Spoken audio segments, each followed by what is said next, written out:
Okay, hello to everybody. When the idea came to make this 10 minutes presentation, I thought it would be great to present you a little of Haifa. Because when you hear about Haifa coming to visit Israel, most tourist books and most tourist guides say Haifa, a place to go by. You go to Akko, you go to Nazareth, you go to Sea of Galilee, nothing to see in Haifa. Actually, to see Haifa more or less is this picture from about 200 years ago. Nothing. A mountain, nothing more to see. But the truth is, there's much more.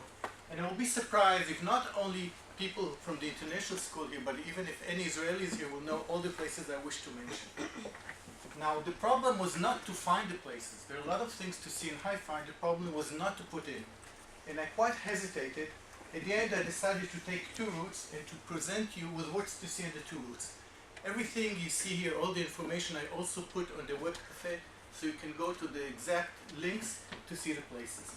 So this is Haifa seen 200 years ago, but actually I want to show you something else.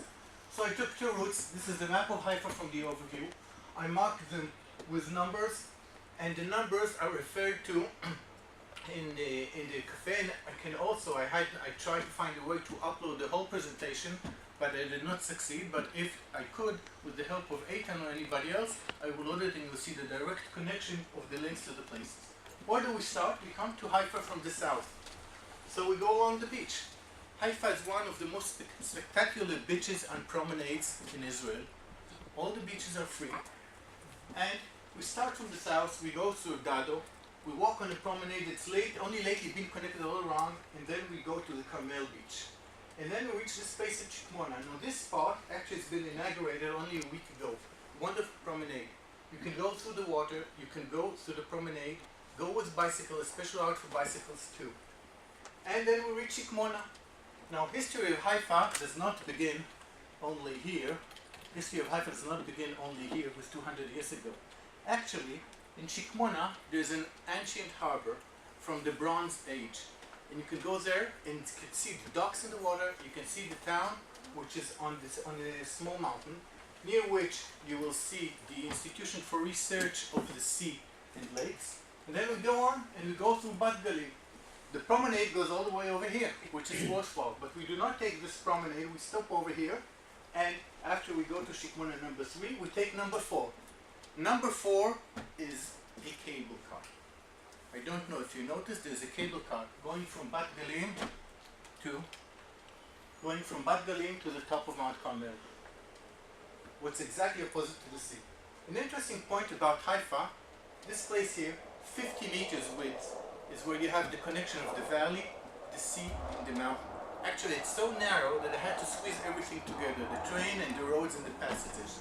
So exactly over this place goes the cable car, from the bottom from Bat Galim up to here. Of course, all the connections, all the links show you the hours, the phones, the prices, and everything that goes along with it.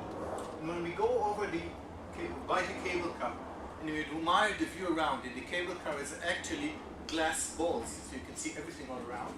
When you admire what's happening around, you can see beneath you a very interesting place, which is the museum, the Naval and Immigration Museum.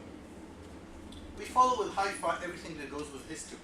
The history of Israel has been very interesting because actually I think it's the only single country in the world where a big part of the population have been illegal immigrants coming over here throughout the years, from beginning or from before World War II till after the independence, till after the Declaration of Independence, because this whole area was blockaded by the British, who did not allow Israeli immigrants to come in. So in here, in this museum, we have a very interesting combination of the history of the illegal immigration, the history of the Israeli Navy, and you have special items that you cannot find anywhere else. Beginning with a submarine, beginning with a special missile boat, beginning with torpedo boats, and everything that follows the naval history from the immigration to the Israeli Navy as of today. And we reach, after we pass over number 5, we reach number 6, which is Stella Maris, the top of the Carmel. Now, you might want to come to here at noon, but you might even better like to come to here in the evening. A location built over this fantastic view, a building that has 3 stories of restaurants. All the restaurants have glass walls, so you're sitting in a restaurant, and I'm not going to read meters, maybe 300 meters to number 7. we view Mount Carmel from the other side. If here we're looking to the view to the north and to the east, here we will look to the west, and you can find here a pillbox, a British post from World War II, which they used to spy and look for Italian vessels and for Italian planes that were expected to come and attack this place over here. We're going here over the ridge of the mountain, over Chernichovsky Avenue. If we go on the top ridge, we go on the ridge, we can see to our west the sea from one side, and to the north the sea from the other side. Actually, from this view, you can actually see that Haifa is a peninsula. Okay? Look at the shape, it's quite big, but it's a peninsula. And we go to an interesting place over here, the sculpture garden. A sculpture garden by a very gifted artist who decided on this very place with the wonderful view of the sea to plant quite a number of sculptures, mainly dealing with people, with expressions, and with family. It's worthwhile visit over here. So this was part number one. If you're asking me, you cannot do it in one day. Because if you want, you can spend in the Naval and Immigration Museum a couple of hours. The walk around here can be fun. On a good day, you can stop and dip into the water, or take a swim, or go around. And then we go to our second pass. The second pass goes on another side of the ridge, on Panorama Street. We start here in Louis Promenade, wonderful promenade that also goes into history. You can find there an ancient cannon, an ancient Turk cannon, which used to defend Haifa. You can find there few statues hiding in the shade, and you can find here a garden named after Allenby, the British general who conquered this area from the Turks in 1917. We go down here 1,000 stairs, a wonderful walk. You go just down the mountain through stairs all the way to the harbor. Something not know, a real thrilling walk, and you can walk around here in the downtown. And before I finish, because my time is going to be over, I would like to direct you to a few other places. First of all, the Gon Silo, a grain silo which has a unique museum of grain through the ages, from a couple of thousand years ago till today. And by the end of the tour, of the organized tour over there, you go actually through the silo itself, which is supposed to be one of the most efficient grain silos in the world.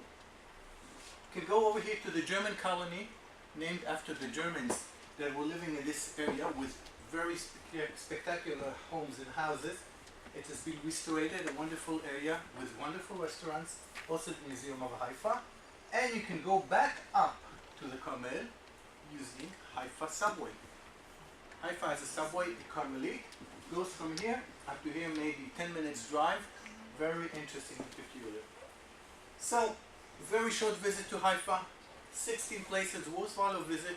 You will find them on site. And last question. First of all, what you have over here is the links to all of these places I mentioned according to the numbers, and I hope we can load it also that you can get these by yourself.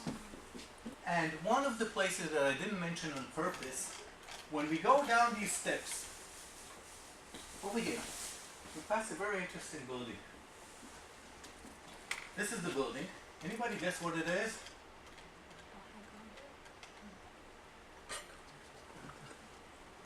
That's a techno. That's right.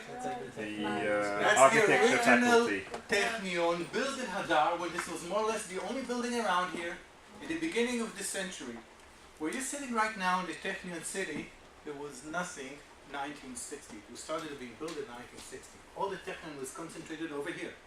This unique place with a historic building has a unique history. You can find here in front of it a small garden with palms planted by Albert Einstein. What about him? Visited here?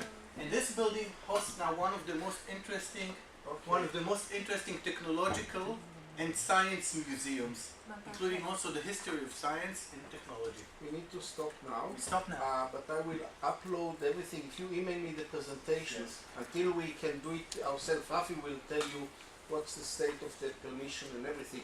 We are experimenting, obviously, just like you. We have a project, a lean startup, so we test all the time. So first of all, thank you very much.